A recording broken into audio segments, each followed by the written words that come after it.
당신 친정비까지 내가 떠안을 수는 없어. 여기 도장 찍어. 시어머니 칠순 잔치가 한창이던 날 남편 명호는 친척들이 다 보는 자리에서 정숙 앞으로 하얀 이혼 서류를 밀어놓았습니다. 바로 몇 분 전 정숙은 친정이 파산했다는 전화를 받은 참이었습니다. 그런데 위로 한마디는커녕 시어머니는 차갑게 말했습니다. 집안 하나 잘못 엮이면 다 같이 망하는 거야. 모두가 정숙이 울며 매달릴 거라 생각했습니다. 하지만 정숙은 조용히 도장을 찍었습니다.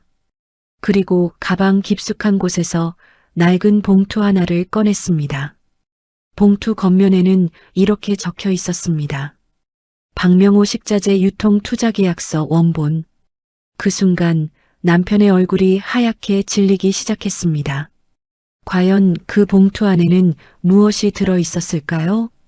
그리고 버림받은 줄 알았던 며느리는 어떻게 시댁을 송두리째 뒤집어 놓게 된 걸까요? 지금부터 그 이야기를 들려드리겠습니다. 이야기 시작하기 전에 잠깐 부탁드립니다. 구독과 좋아요 눌러주시고 알림 설정까지 해주시면 큰 힘이 됩니다. 항상 건강하시고 편안한 시간 되시길 바랍니다. 감사합니다. 정수가 국은 왜 아직 안 나와? 형수, 여기 물 좀 더 가져와 봐요. 며느리 어디 갔어? 손님들 오시는데 정신이 있나 없나? 정숙은 뜨거운 국그릇을 양손으로 받쳐들고 발걸음을 재촉했습니다. 고급 한정식집 연회장 안은 사람들 목소리로 가득했습니다. 천장에는 금빛 조명이 반짝였고 벽면에는 오말순 여사 칠순을 축하드립니다라는 현수막이 걸려 있었습니다. 그 아래에는 웃고 떠드는 친척들과 지인들이 빼곡히 앉아 있었습니다. 하지만 오늘의 주인공은 따로 있었습니다. 칠순을 맞은 시어머니도 아니고 사업가인 남편도 아니었습니다. 잔치가 시작되기 전 새벽 5시부터 움직이며 모든 일을 처리한 사람, 바로 정숙이었습니다. 손등은 설거지와 음식 준비로 거칠게 갈라져 있었고 손가락 마디는 붉게 부어 있었습니다. 하지만 그런 건 아무도 보지 않았습니다. 보려고 하지도 않았습니다. 정숙은 국그릇을 내려놓으며 연신 허리를 숙였습니다. 맛있게 드세요. 어휴, 며느리 고생 많네. 친척 한 사람이 웃으며 말했습니다. 그 말이 끝나기도 전에 시어머니 말순이 끼어들었습니다. 얘가 원래 일은 잘해요. 근데 친정복은 영 없어요. 순간 몇몇 사람들이 어색하게 웃었습니다. 농담처럼 던진 말이었지만 정숙은 익숙했습니다. 결혼한 지 수십 년. 시어머니는 늘 이런 식이었습니다. 남들 앞에서는 웃으며 말하지만 꼭 가시를 숨겨놓았습니다. 정숙은 입꼬리만 살짝 올린 채 아무 말도 하지 않았습니다. 여러분, 살다 보면 그런 사람 있지 않습니까? 대놓고 때리지는 않는데 이상하게 상처는 깊게 남기는 사람 말입니다. 정숙에게 시어머니는 그런 존재였습니다. 그때 시동생 재훈이 소주잔을 흔들며 소리쳤습니다. 형수, 여기 술 떨어졌어. 정숙은 다시 몸을 돌렸습니다. 잔치 시작 후 한 번도 자리에 앉아보지 못했습니다. 그런데도 누구 하나 식사는 했는지 물어보지 않았습니다. 재훈은 술을 받자마자 낄낄 웃었습니다. 형수 덕에 오늘 잔치가 아주 번듯하네. 그러더니 옆 사람에게 들리도록 말했습니다. 근데 우리 형수가 이런 거 안 하면 뭐 하겠어요. 집안 행사 전문인데. 주변에서 웃음이 터졌습니다. 정숙도 따라 웃었습니다. 아니, 웃는 척했습니다. 가슴 어딘가가 서늘하게 식어가는 느낌이 들었지만 참았습니다. 항상 그래왔으니까요. 그 순간 휴대전화가 진동했습니다. 가슴 주머니 안에서 작게 떨리는 소리였습니다. 정숙은 잠시 복도로 나왔습니다. 주방 옆 복도는 음식 냄새와 사람들 목소리가 뒤섞여 있었습니다. 화면에는 동생 이름이 떠 있었습니다. 정숙은 불안한 예감에 전화를 받았습니다. 왜? 수화기 너머에서 떨리는 목소리가 들렸습니다. 누나. 목소리가 이상했습니다. 너무 이상했습니다. 정숙의 얼굴이 굳었습니다. 무슨 일이야? 잠시 침묵이 흘렀습니다. 그리고 들려온 말. 공장 넘어갔어. 정숙의 손에서 힘이 빠졌습니다. 뭐? 오늘 아침에 최종 통보 왔어. 정숙은 벽을 붙잡았습니다. 귀가 먹먹해졌습니다. 멀리서 들려오던 사람들 웃음소리가 갑자기 물속처럼 흐릿하게 들렸습니다. 아버지는 아무 말씀도 안 하셔. 어머니는 계속 우시고. 정숙은 입술을 깨물었습니다. 친정아버지가 평생을 바쳐 운영했던 작은 공장이었습니다. 사위 사업 도와주려고 담보도 잡히고 대출도 받고 버티고 버텼던 곳이었습니다. 그 공장이 무너졌다는 뜻이었습니다. 누나. 응. 집도 위험할 것 같아. 정숙은 눈을 감았습니다. 가슴이 쿵 하고 내려앉았습니다. 천장이 무너지는 것 같은 기분이었습니다. 하지만 울 수 없었습니다. 지금은 시어머니 칠순 잔치 중이었으니까요. 정숙은 떨리는 목소리로 말했습니다. 알았어. 내가 나중에 다시 전화할게. 전화를 끊고 한동안 움직이지 못했습니다. 복도 창문으로 겨울 햇빛이 들어오고 있었습니다. 그 빛이 유난히 차갑게 느껴졌습니다. 정숙은 눈가를 닫고 다시 연회장으로 들어갔습니다. 하지만 이미 늦었습니다. 남편 명호가 그녀를 바라보고 있었습니다. 이상할 정도로 차가운 눈빛이었습니다. 정숙은 순간 심장이 철렁 내려앉았습니다. 명호는 아무 말 없이 정숙을 따라 밖으로 나갔습니다. 사람들 시선이 없는 복도 끝. 명호가 입을 열었습니다. 전화 받았어? 정숙은 고개를 들었습니다. 당신 알고 있었어? 명호는 한숨을 내쉬었습니다. 오늘 아침에 연락 왔어. 정숙은 멍하니 남편을 바라봤습니다. 남편이라면 적어도 이런 날에는 위로해 줄 줄 알았습니다. 하지만 명호 입에서 나온 말은 전혀 달랐습니다. 당신 친정 이번에 완전히 끝난 거 맞지? 정숙은 귀를 의심했습니다. 지금 그게 할 말이야? 정확히 알아야 하니까. 정숙은 남편 얼굴을 바라봤습니다. 언제부터 저런 눈빛이었을까요? 언제부터 저 사람은 나보다 돈을 먼저 보기 시작했을까요? 명호는 낮은 목소리로 말했습니다. 혹시 빚이 우리 쪽으로 넘어오는 건 아니지? 정숙은 한동안 아무 말도 하지 못했습니다. 가슴이 아팠습니다. 친정이 망했다는 소식보다 더 아팠습니다. 수십 년 함께 산 남편이 가장 먼저 걱정하는 것이 자신이 아니라 돈이라는 사실이 너무 아팠습니다. 그때였습니다. 연회장 문이 열리며 재훈이 얼굴을 내밀었습니다. 형? 뭐해? 재훈은 상황도 모르고 웃으며 다가왔습니다. 아, 형수도 여기 있었네. 그러더니 의미심장하게 물었습니다. 설마 친정 쪽 문제 터진 거 아니지? 정숙은 눈을 크게 떴습니다. 재훈도 알고 있었던 것입니다. 시댁 식구들 모두 알고 있었습니다. 그런데 아무도 말해주지 않았습니다. 아무도 위로하지 않았습니다. 오히려 뒤에서 지켜보고 있었던 것입니다. 명호는 재훈을 향해 말했습니다. 들어가 있어. 하지만 이미 늦었습니다. 정숙은 모든 것을 알아버렸습니다. 시댁 식구들의 표정, 남편의 태도, 그들이 자신을 걱정한 적이 없다는 사실을. 잠시 후 연회장 안, 분위기는 묘하게 달라져 있었습니다. 몇몇 친척들은 이미 소문을 들은 듯 수군거리고 있었습니다. 말수는 일부러 큰 소리로 말했습니다. 요즘 세상 참 무섭다니까. 집안 하나 잘못되면 자식들까지 힘들어지는 거야. 사람들이 조용해졌습니다. 정숙은 고개를 숙인 채 서 있었습니다. 말수는 정숙을 흘끗 보며 다시 말했습니다. 그래도 우리 집은 선은 분명해야지. 그 순간 정숙은 처음으로 이상한 기분을 느꼈습니다. 슬픔도 아니고 분노도 아니었습니다. 무언가가 천천히 무너지는 소리였습니다. 그때 명호가 자리에서 일어났습니다. 연회장 안이 조용해졌습니다. 명호는 천천히 품 안에서 갈색 봉투 하나를 꺼냈습니다. 두툼한 서류 봉투였습니다.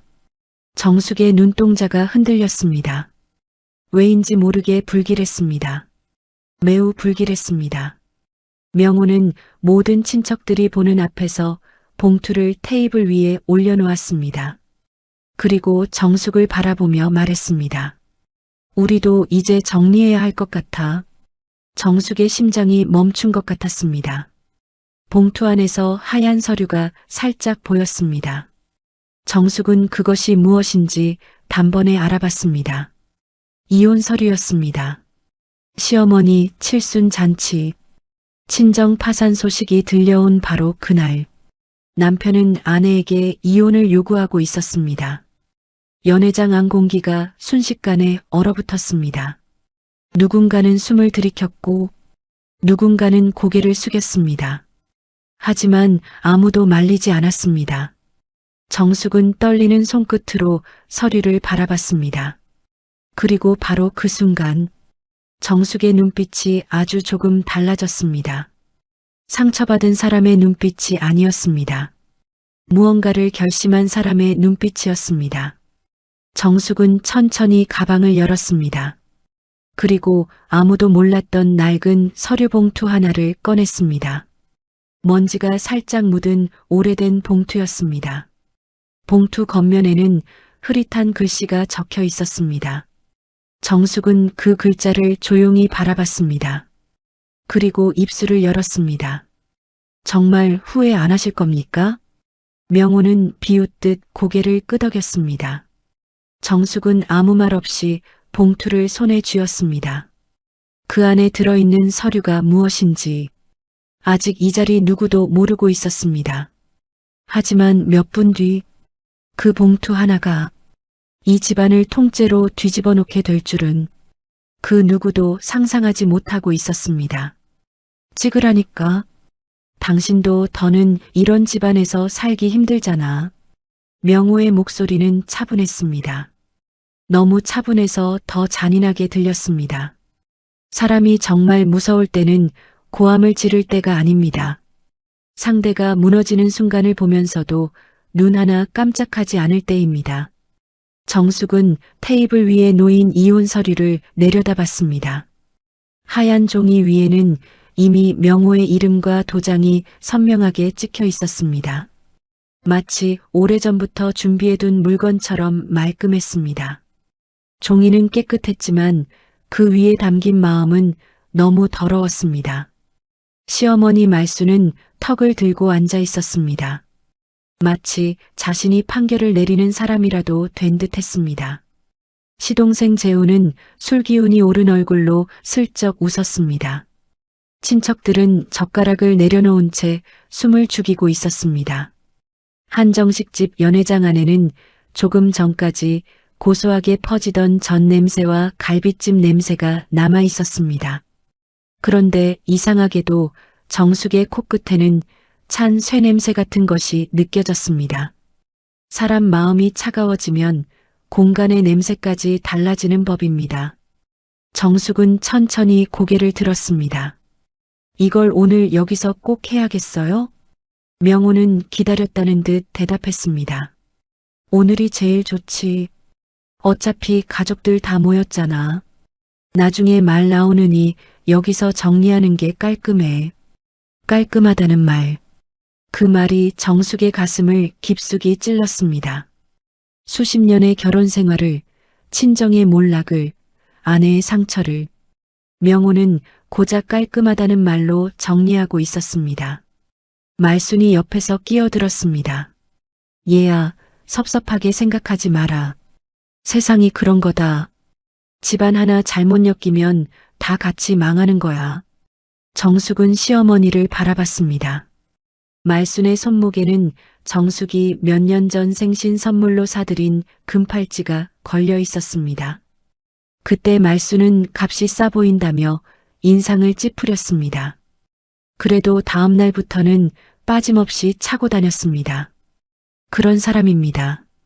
받을 것은 다 받으면서도 고마운 줄은 모르는 사람. 정숙은 그 팔찌를 보다가 조용히 말했습니다. 어머니, 제 친정은 집안 하나 잘못 엮어서 망한 게 아닙니다. 말순의 눈썹이 꿈틀했습니다. 그럼 뭐냐? 정숙은 대답하지 않았습니다. 아직은 말할 때가 아니었습니다. 여러분, 살다 보면 억울한 순간에 바로 소리치고 싶을 때가 있습니다. 그 자리에서 다 까발리고 싶을 때도 있습니다. 하지만 정말 오래 참아온 사람은 압니다. 칼은 휘두르는 순간보다 꺼내기 직전이 더 무섭다는 것을 말입니다. 명호가 서류를 정숙 앞으로 밀었습니다. 종이가 테이블 위를 긁는 소리가 유난히 크게 들렸습니다. 여기 도장 찍어. 정숙의 손끝이 떨렸습니다. 그 떨림은 두려움 때문만은 아니었습니다. 분노가 너무 깊으면 손이 떨립니다. 정숙은 가방 안에서 오래된 도장을 꺼냈습니다. 검은색 낡은 도장집이었습니다. 손때가 묻어 반질반질해진 물건이었습니다. 그 도장은 결혼할 때 친정아버지가 만들어준 것이었습니다. 아버지는 그날 말했습니다. 도장은 함부로 찍는 거 아니다. 내 이름이 들어가는 순간 내 인생도 같이 들어가는 거다. 그 말이 문득 떠올랐습니다. 정숙은 도장집을 엄지로 천천히 문질렀습니다. 손끝에 오래된 가죽의 거친 결이 느껴졌습니다. 가슴 한구석에서 뜨거운 것이 올라왔습니다. 하지만 울지 않았습니다. 오늘은 우는 날이 아니었습니다. 정숙은 인주 뚜껑을 열었습니다. 붉은 인주가 조명 아래서 선명하게 빛났습니다. 그 색이 꼭 누군가의 부끄러움처럼 보였습니다. 명호는 팔짱을 낀 채 정숙을 내려다보고 있었습니다. 시간 끌지 마. 정숙은 천천히 도장을 찍었습니다. 꾹. 종이 위에 정숙의 이름이 붉게 남았습니다. 그 순간 연회장 안에 있던 사람들이 아주 작게 술렁였습니다. 말순의 입가에는 희미한 미소가 걸렸습니다. 재호는 고개를 끄덕이며 낮게 중얼거렸습니다. 이제 끝났네. 그 말이 끝나자마자 정숙이 고개를 들었습니다. 그리고 아주 차분한 목소리로 말했습니다. 네, 이제 끝났습니다. 그 말에 명호가 잠깐 멈칫했습니다. 정숙의 목소리가 예상과 달랐기 때문입니다. 울먹이지 않았습니다. 매달리지도 않았습니다. 무너지지도 않았습니다. 마치 오래 기다린 일을 마침내 끝낸 사람처럼 담담했습니다. 정숙은 자신이 가져온 낡은 봉투를 테이블 위에 올려놓았습니다. 봉투가 닿는 소리가 작게 났습니다. 그런데 이상하게도 그 작은 소리에 명호의 눈동자가 흔들렸습니다. 그건 뭐야? 정숙은 봉투 끈을 풀었습니다. 오래된 종이 냄새가 희미하게 올라왔습니다. 곰팡내와 먼지 냄새가 섞인 냄새였습니다. 세월이 담긴 냄새였습니다. 정숙은 안에서 서류 몇 장을 꺼냈습니다. 종이 모서리는 누렇게 발해 있었습니다. 하지만 글씨는 또렷했습니다. 정숙은 가장 위에 있던 서류를 명호 앞으로 밀었습니다. 이혼은 해드렸으니 이제 정리할 건 정리합시다. 명호가 미간을 찌푸렸습니다. 무슨 정리? 정숙은 남편의 눈을 똑바로 바라봤습니다. 당신 회사 처음 세울 때 우리 아버지가 빌려준 돈. 순간 명호의 표정이 굳었습니다. 그 표정은 아주 짧았습니다. 하지만 정숙은 놓치지 않았습니다. 수십 년을 같이 산 부부는 압니다. 상대가 당황했을 때 눈동자가 어느 쪽으로 흔들리는지까지 압니다. 명호는 곧바로 목소리를 높였습니다. 그걸 지금 여기서 왜 꺼내? 정숙은 조용히 대답했습니다. 여기서 이혼 서류 꺼낸 사람은 당신입니다. 연회장 안이 다시 조용해졌습니다. 친척 한 사람이 조심스럽게 몸을 앞으로 기울였습니다. 재우는 젓가락을 내려놓았습니다. 말수는 얼굴을 찌푸렸습니다. 무슨 돈을 빌려줬다는 거냐? 부부끼리 도와주고 사는 거지. 그걸 무슨 빚처럼 말하냐? 정숙은 시어머니를 바라봤습니다. 부부라서 참고 살았습니다. 그런데 이제 남이라면서요. 말순의 입이 굳게 닫혔습니다. 정숙은 두 번째 서류를 꺼냈습니다. 이건 시댁집 담보대출 상환 내역입니다. 어머니가 몇 년 전에 집 넘어간다고 우셨을 때 제가 친정에서 돈 가져와 막았습니다. 말순의 얼굴이 희미하게 흔들렸습니다. 그때의 일이 떠오른 듯 했습니다. 그러나 말순은 곧바로 고개를 돌렸습니다. 그건 내가 며느리니까 한 일이지. 정숙은 잠시 웃었습니다. 웃음이라기보다 오래 참은 숨이 새어나온 것에 가까웠습니다. 며느리라서 한 일은 기억하시는데 며느리라서 버리지 말아야 한다는 건 왜 잊으셨습니까? 누군가 낮게 숨을 삼켰습니다. 명호가 테이블을 손바닥으로 내리쳤습니다.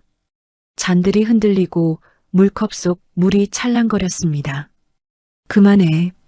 정숙은 놀라지 않았습니다. 오히려 더 차분하게 세 번째 서류를 꺼냈습니다. 그리고 이건 도련님 가게 보증금으로 들어간 돈입니다. 재훈의 얼굴에서 술기운이 순식간에 빠졌습니다. 형수, 그건 또 왜? 왜요? 도련님은 아까 말씀하셨잖아요. 이제 끝났다고. 정숙의 목소리는 여전히 낮았습니다. 하지만 그 낮은 목소리 안에는 얼음 같은 날이 서 있었습니다. 재훈은 당황해서 웃었습니다. 아니, 가족끼리 그 정도는 도와줄 수 있는 거지. 형수가 너무 계산적으로 나오네. 정숙은 재훈을 바라봤습니다. 제가 계산적으로 살았으면 도련님은 지금 이 자리에 앉아 계시지도 못했을 겁니다. 재훈의 입술이 실룩거렸습니다. 그는 무언가 말하려 했지만 말이 나오지 않았습니다. 명호는 서류를 거칠게 집어들었습니다. 종이가 그의 손 안에서 구겨졌습니다. 이런 게 법적으로 무슨 소용이 있다고. 정숙은 기다렸다는 듯 말했습니다. 사본입니다. 명호의 손이 멈췄습니다. 원본은 따로 있습니다. 그 짧은 한마디에 명호의 얼굴빛이 확연히 달라졌습니다. 아까까지만 해도 모든 것을 장악한 사람처럼 굴던 남자였습니다. 그런데 지금은 손끝이 미세하게 떨리고 있었습니다. 정숙은 그 모습을 가만히 바라봤습니다. 한때는 그 손을 믿었습니다. 그 손이 자신을 지켜줄 줄 알았습니다. 하지만 그 손은 힘들 때마다 정숙의 손을 잡은 것이 아니라 정숙의 것을 가져갔습니다. 돈도, 시간도, 젊음도, 친정의 희생도. 명호는 이를 악물고 낮게 말했습니다. 당신 언제부터 이런 걸 모았어? 정숙은 대답했습니다. 모은 게 아닙니다. 버리지 않은 겁니다. 그 말은 조용했지만 연회장 전체를 가르듯 선명했습니다. 말순이 갑자기 큰 소리를 냈습니다. 너 지금 우리 집 망신 주려고 이러는 거냐? 정숙은 시어머니를 바라봤습니다. 어머니 칠순 잔치에서 이혼 서류 내민 건 제가 아닙니다. 말순은 말문이 막힌 듯 입술만 달싹였습니다. 주변 친척들의 눈빛이 바뀌기 시작했습니다. 처음에는 정숙을 안타깝게 보던 시선이었습니다. 그러나 이제는 명호와 말순을 향해 조금씩 돌아가고 있었습니다. 그 시선이 명호를 더 불안하게 만들었습니다. 명호는 자리에서 벌떡 일어났습니다. 밖으로 나와. 정숙은 움직이지 않았습니다. 여기서 하세요. 나오라고. 명호의 목소리가 거칠어졌습니다. 정숙은 천천히 일어났습니다. 하지만 서류를 다시 봉투에 넣지는 않았습니다. 그대로 들고 나갔습니다. 복도 끝에는 잔치 음식 냄새가 희미하게 따라왔습니다. 조명은 밝았지만 공기는 차가웠습니다. 명호는 주위를 확인하더니 낮은 목소리로 윽박질렀습니다. 당신 지금 뭐 하자는 거야? 정숙은 담담히 바라봤습니다. 당신이 하자는 대로 하는 겁니다. 남이 되자면서요. 남이면 돈 문제도 정리해야죠. 명호는 이를 악물었습니다. 이런 식으로 나오면 당신 친정 더 힘들어져. 정숙의 눈빛이 처음으로 날카로워졌습니다. 지금 내 친정을 협박하는 겁니까? 협박이 아니라 현실을 말하는 거야. 우리 친정은 망했어도 당신들처럼 사람을 팔지는 않습니다. 명호의 얼굴이 벌겋게 달아올랐습니다. 그는 손을 들어 올릴 듯 움찔했습니다. 하지만 복도 끝에서 지나가던 직원이 보이자 손을 내렸습니다. 참 비열한 사람입니다. 남들 앞에서는 체면을 지키고 아내 앞에서는 칼이 되는 사람. 정숙은 그 모습을 보고 이상하게도 마음이 식었습니다. 분노가 불처럼 타오르는 게 아니라 물처럼 차갑게 가라앉았습니다. 그때 명호의 휴대전화가 울렸습니다. 그는 급히 화면을 뒤집었습니다. 하지만 정숙은 보았습니다. 짧은 순간 화면에 뜬 이름을 최은희 실장, 그리고 메시지 첫 줄을 오늘 정리된다면서요. 정숙의 눈꺼풀이 아주 작게 떨렸습니다. 명호는 서둘러 휴대전화를 주머니에 넣었습니다. 누구예요? 명호는 시선을 피했습니다. 거래처야. 거래처가 당신 이혼 정리되는 걸 왜 기다립니까? 명호의 입이 굳었습니다. 정숙은 그제야 알았습니다. 친정 파산 때문만이 아니었습니다. 남편은 오래전부터 이날을 준비하고 있었습니다. 아내의 친정이 무너지자 그것을 핑계 삼아버릴 명분이 생긴 것뿐이었습니다. 정숙의 머릿속에서 지난 몇 달의 장면들이 빠르게 지나갔습니다. 밤늦게 걸려오던 전화, 거래처 미팅이라며 급히 나가던 저녁, 차 안에 떨어져 있던 낯선 여자 향수 냄새, 그 모든 것이 이제야 하나로 맞춰지고 있었습니다. 여러분, 살면서 가장 무서운 배신은 갑자기 찾아오는 게 아닙니다. 이미 오래전부터 내 옆에서 자라고 있었는데 나만 몰랐던 것뿐입니다. 정숙은 아무 말 없이 명호를 지나쳐 연회장으로 돌아갔습니다. 명호가 뒤따라왔지만 이미 그의 걸음에는 초조함이 묻어 있었습니다. 정숙이 다시 자리에 앉자 말순이 날카롭게 물었습니다. 그래서 어쩌겠다는 거냐? 정숙은 서류 봉투를 무릎 위에 올려놓았습니다. 오늘은 어머니 칠순이니 여기까지만 하겠습니다. 말순은 코웃음을 쳤습니다. 이제 와서 예의 차리는 척은. 정숙은 조용히 말했습니다. 예의는 제가 차리는 게 아닙니다. 제가 더 말하면 어머니가 제일 곤란해지실 겁니다. 말순의 눈동자가 흔들렸습니다. 정숙의 말에는 빈말이 없었습니다. 그걸 말순도 본능적으로 느낀 것입니다. 그때 연회장 문이 다시 열렸습니다. 찬 바람이 안으로 밀려 들어왔습니다. 사람들의 시선이 일제히 문 쪽으로 향했습니다. 수진이 서 있었습니다. 코트 자락에 바깥찬 기운이 묻어 있었고 얼굴은 창백했습니다. 하지만 눈빛만은 또렷했습니다. 수진은 빠르게 정숙에게 다가왔습니다. 엄마. 정숙은 딸의 얼굴을 보는 순간 꾹 참았던 마음이 흔들릴 뻔했습니다. 하지만 수진은 울러온 얼굴이 아니었습니다. 무언가를 확인하고 온 얼굴이었습니다. 수진은 손에 작은 USB를 쥐고 있었습니다. 검은색 작은 USB였습니다. 그 작은 물건이 이상하게도 무겁게 느껴졌습니다. 명호의 눈이 그 물건에 꽂혔습니다. 너는 왜 여기 왔어?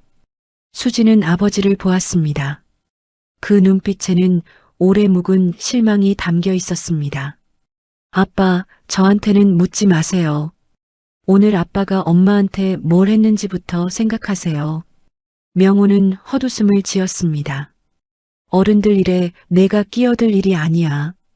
수지는 한 걸음도 물러서지 않았습니다. 어른들 일이 아니라 돈 문제고 회사 문제고 외할아버지 문제예요. 정숙은 딸의 손을 붙잡았습니다. 수진의 손은 차가웠습니다.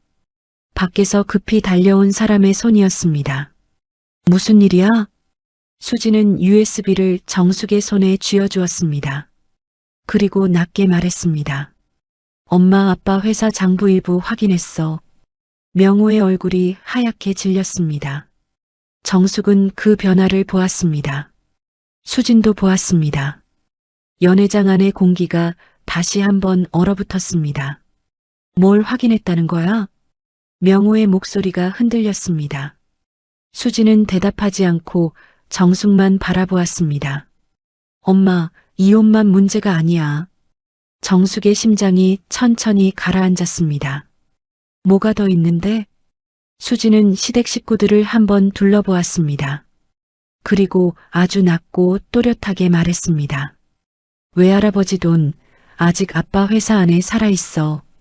정숙의 손에 쥔 USB가 차갑게 느껴졌습니다. 명호가 갑자기 자리에서 일어났습니다. 의자가 뒤로 밀리며 바닥을 긁는 소리가 날카롭게 울렸습니다. 그 소리에 사람들 어깨가 움찔했습니다. 수지는 아버지를 똑바로 보며 말을 이었습니다. 그리고 그 돈, 그냥 빌린 돈으로 끝날 문제가 아닌 것 같아. 명호의 입술이 파랗게 굳었습니다. 정숙은 딸의 손을 꽉 잡았습니다. 그 순간 정숙은 깨달았습니다. 오늘 자신이 찍은 도장은 끝이 아니었습니다. 진짜 시작이었습니다. 그리고 그 시작은 명호가 생각한 것보다 훨씬 더 깊은 곳을 향하고 있었습니다. 그게 무슨 소리야? 외할아버지 돈이 왜 아직 회사 안에 살아있어? 명호의 목소리가 먼저 튀어나왔습니다. 마치 사실을 묻는 게 아니라 그 말을 당장 집어넣으라고 윽박지르는 사람 같았습니다. 수지는 아버지를 바라보았습니다. 어릴 때는 세상에서 제일 커 보였던 아버지였습니다. 넓은 어깨, 큰 목소리, 명절 때마다 친척들 앞에서 성공한 사람처럼 웃던 얼굴. 하지만 지금 수진의 눈앞에 서 있는 명호는 작아 보였습니다. 당황을 감추려고 목소리만 키우는 남자였습니다. 정숙은 손에 쥔 USB를 내려다봤습니다. 검은색 작은 물건 하나였습니다. 손톱만 한 그 물건이 이상하게도 그녀의 지난 세월보다 무겁게 느껴졌습니다. 연회장 안에는 아무도 젓가락을 움직이지 않았습니다. 상위의 갈비찜은 식어가고 잡채 위에 윤기가 천천히 사라지고 있었습니다. 조금 전까지 웃고 떠들던 사람들의 입술은 굳어 있었고 누구는 물컵만 만지작거렸습니다. 사람들 앞에서 이혼 서류를 꺼낸 순간에는 당당했던 명호가 이제는 딸이 들고 온 USB 하나에 얼굴빛을 잃고 있었습니다. 여러분, 진짜 큰일을 저지른 사람은 처음부터 크게 무너지는 게 아닙니다. 먼저 눈동자가 흔들립니다. 그 다음 손끝이 굳고 마지막으로 목소리가 커집니다. 명호가 딱 그랬습니다. 수진아, 너 지금 무슨 짓 하는 거야? 회계사라고 아버지 회사를 함부로 뒤져도 되는 줄 알아? 수진은 눈 하나 깜짝하지 않았습니다. 제가 뒤진 게 아니에요. 엄마가 오래전에 제게 맡겨둔 자료하고 외할아버지가 갖고 계신 송금 내역을 대조한 거예요. 정숙은 딸을 바라봤습니다. 그 말에 오래전 기억이 떠올랐습니다. 몇 년 전 가을이었습니다. 친정아버지가 낡은 서류 봉투 하나를 들고 정숙을 찾아왔던 날이었습니다. 아버지는 시장 근처 작은 다방에서 정숙에게 말했습니다. 명호가 바쁘다니까 내가 기다리마. 그래도 언젠가는 정리해야지. 돈이라는 게 가족끼리도 흐릿해지면 안 되는 기답. 그때 정숙은 아버지에게 괜찮다고 했습니다. 남편이 잘 되면 다 갚을 거라고 했습니다. 가정 지키는 게 먼저라고 했습니다. 그 말이 지금 와서 목에 가시처럼 걸렸습니다. 수지는 USB를 테이블 위에 올려놓았습니다. 작은 소리였습니다. 하지만 그 소리에 명호의 어깨가 미세하게 움찔했습니다. 말순이 먼저 목소리를 냈습니다. 딸년까지 나서서 집안을 뒤집으려고 드는구나. 참 세상 좋아졌다. 아비한테 이런 식으로 대들고도 잘했다고 하겠네. 수진의 얼굴이 굳었습니다. 하지만 정숙이 먼저 입을 열었습니다. 어머니, 수진이는 대드는 게 아닙니다. 사실을 말하는 겁니다. 사실 좋아하네. 너희 친정이 망하니까 이제 우리 집 돈 뜯어가려고 모녀가 짜고 치는 거 아니냐? 그 말은 너무 치졸했습니다. 연회장 안 공기가 다시 차갑게 얼어붙었습니다. 친정이 망한 며느리에게 위로 한마디 못할 망정, 돈 뜯어간다는 말을 칠순 잔치상 앞에서 꺼내는 시어머니였습니다. 정숙은 잠시 말순의 얼굴을 바라봤습니다. 주름진 눈과 붉게 칠한 입술, 금팔찌를 찬 손목. 그 모든 것이 낯설었습니다. 그동안 정숙이 어머니라고 부르며 밥을 차리고 병원에 모시고 다녔던 사람이 맞나 싶었습니다. 정숙은 낮게 말했습니다. 어머니, 저희 친정은 돈을 뜯으러 온 적 없습니다. 오히려 평생 내어주기만 했습니다. 명호가 끼어들었습니다. 그만하라고 했지. 왜요? 손님들 앞에서 이혼하자고 한 건 괜찮고 돈 이야기 나오니까 부끄럽습니까? 정숙의 목소리는 높지 않았습니다. 그런데 이상하게 더 크게 들렸습니다. 오래 참은 사람의 말에는 묵직한 힘이 있습니다. 소리를 지르지 않아도 사람을 멈추게 하는 힘이 있습니다. 재훈이 뒤늦게 웃음을 섞어 말했습니다. 형수, 너무 그러지 맙시다. 형 사업 초기에 장인어른이 조금 도와준 거야 다들 아는 일이고 그걸 이제 와서 지분이니 뭐니 하는 건 좀 그렇잖아요. 정숙은 재훈을 보았습니다. 도련님은 조금이라고 하셨습니까? 아니, 말이 그렇다는 거지. 도련님 첫 가게 보증금도 조금이었습니까? 두 번째 가게 권리금도 조금이었습니까? 도련님이 카드값 막아달라고 새벽에 전화했던 것도 조금이었습니까? 재훈의 얼굴이 시뻘개졌습니다. 친척들 사이에서 낮은 웅성거림이 번졌습니다. 재훈은 다급히 주변을 둘러봤습니다. 자기 잘못보다 남의 시선이 더 무서운 사람의 얼굴이었습니다. 명호는 서류들을 거칠게 집어들려 했습니다. 그러자 수진이 그의 손목을 막았습니다. 만지지 마세요. 원본 아니고 사본이어도 증거 훼손처럼 보일 수 있어요. 너 지금 아버지한테 협박하냐? 아버지가 엄마한테 한 게 협박이에요. 저는 절차를 말하는 거고요. 명호의 입술이 굳었습니다. 그때 정숙의 휴대전화가 다시 울렸습니다. 화면에는 친정 동생의 이름이 떠 있었습니다. 정숙은 잠시 망설이다 전화를 받았습니다. 수화기 너머에서 동생의 숨소리가 거칠게 들렸습니다. 누나, 아버지 쓰러지셨어.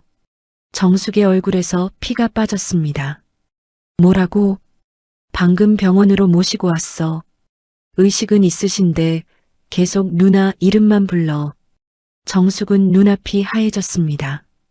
연회장의 금빛 조명도 사람들의 얼굴도 테이블 위 서류도 한순간 멀어졌습니다. 그녀의 귀에는 아버지 목소리만 들리는 듯 했습니다. 어릴 때 손을 잡고 시장 골목을 걸어가던 아버지, 비 오는 날 젖은 우산을 털며 우리 딸 축제하고 웃던 아버지, 사위 사업 자금 마련한다고 밤새 공장에서 기계를 돌리던 아버지, 그 아버지가 쓰러졌다는 말이었습니다. 정숙은 전화를 끊고 가방을 챙겼습니다. 명호가 냉큼 물었습니다. 어디가? 정숙은 그를 바라보았습니다.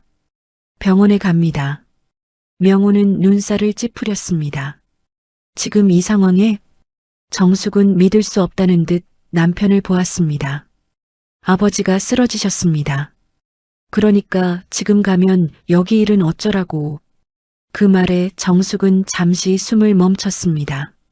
사람이 어디까지 잔인해질 수 있는지 그날 정숙은 끝을 본다고 생각했습니다.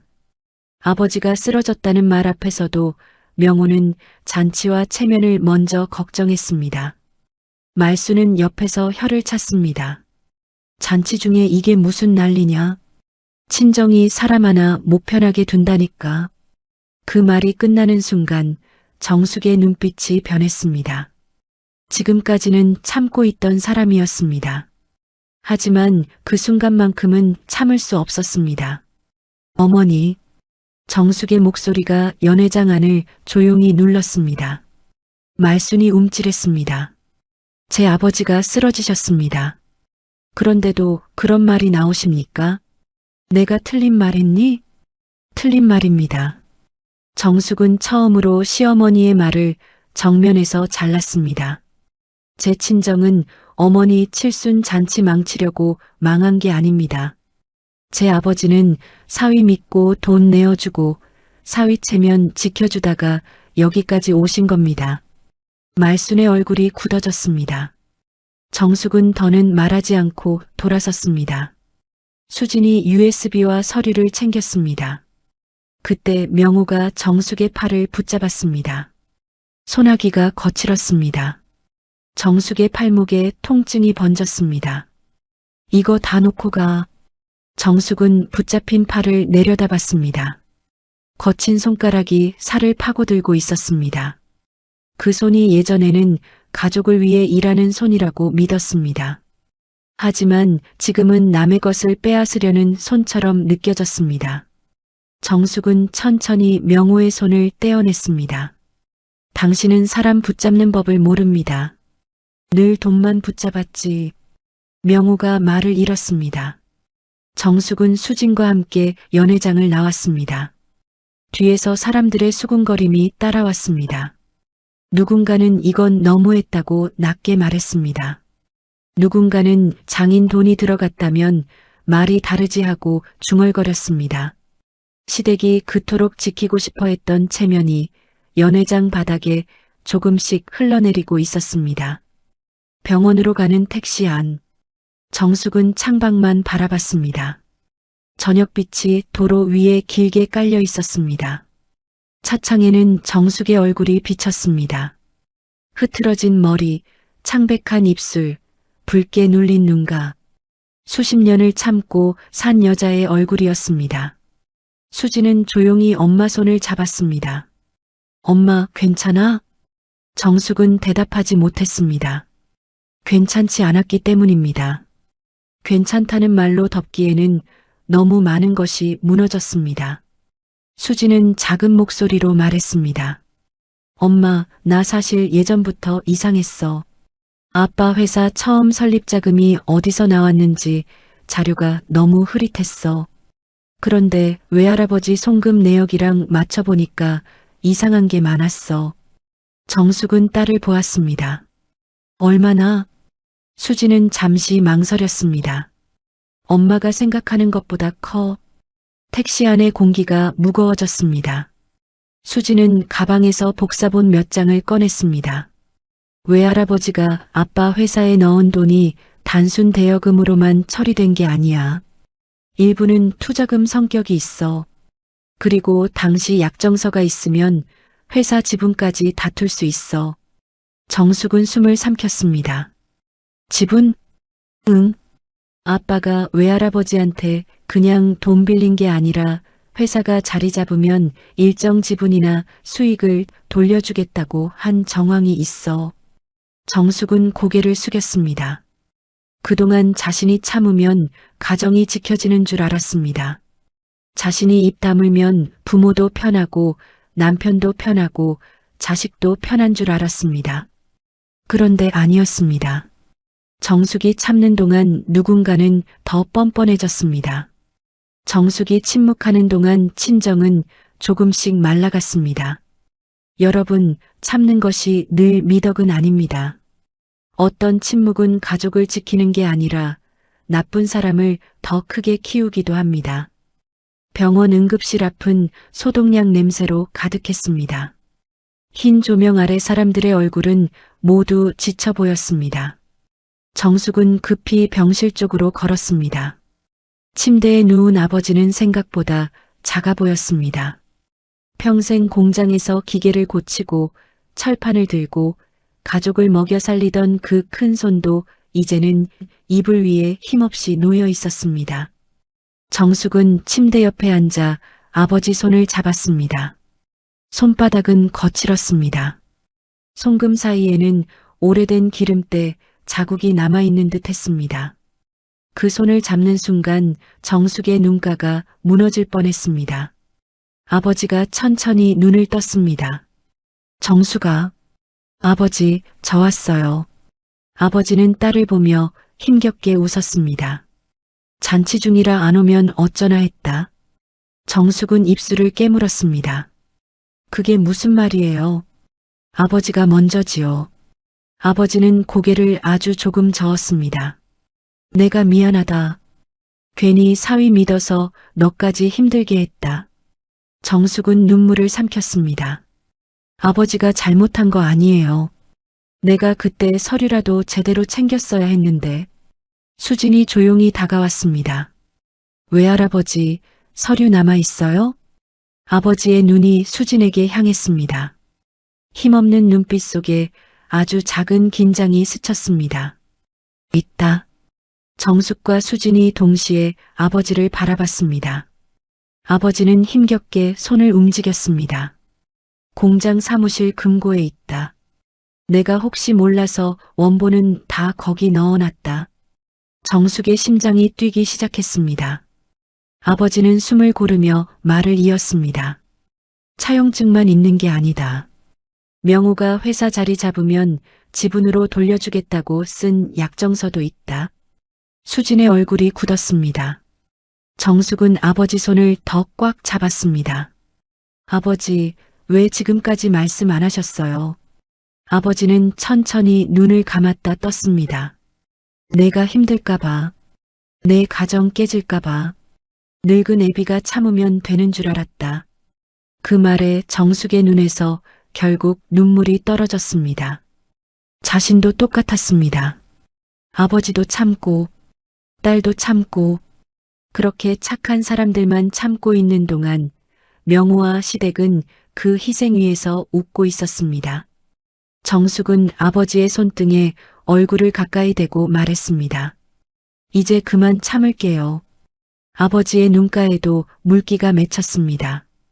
그래. 이제 내 인생 살아라. 그 짧은 말이 정숙의 가슴 깊은 곳에 박혔습니다. 병원 복도 끝에서 수지는 급히 어딘가에 전화를 걸었습니다. 변호사였습니다. 정숙은 멍하니 앉아 있었지만 귀는 딸의 말을 듣고 있었습니다.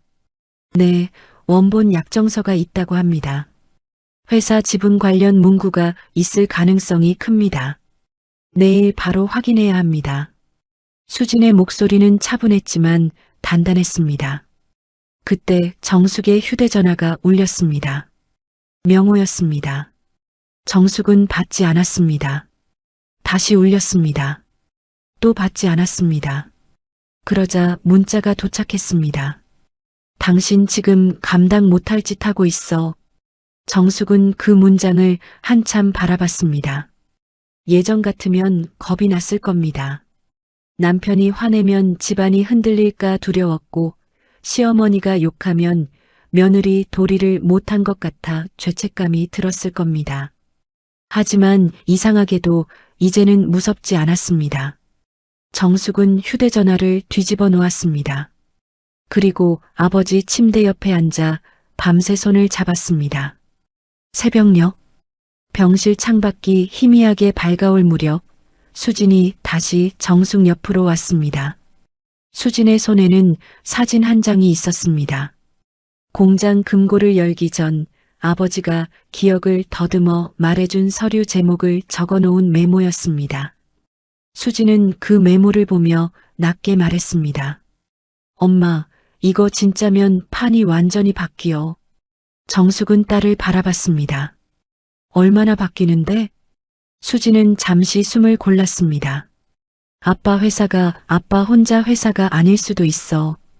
정숙의 눈빛이 흔들렸습니다. 수지는 메모 아래쪽을 손가락으로 짚었습니다. 거기에는 아버지가 힘겹게 적어준 숫자가 있었습니다. 정숙은 그 숫자를 보는 순간 숨이 멎는 줄 알았습니다. 수진이 낮고 분명하게 말했습니다. 약정서 내용대로면 외할아버지가 요구할 수 있는 지분이 최소 40%야. 정숙은 아무 말도 하지 못했습니다. 그 순간 병실 문 밖에서 낮은 발소리가 멈췄습니다.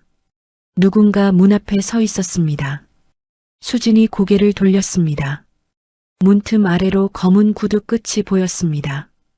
그리고 곧 문 밖에서 익숙한 남자의 목소리가 들렸습니다. 정수가 문 열어. 우리 얘기 좀 하자. 명호였습니다. 그가 여기까지 온 것입니다. 하지만 정숙은 알았습니다.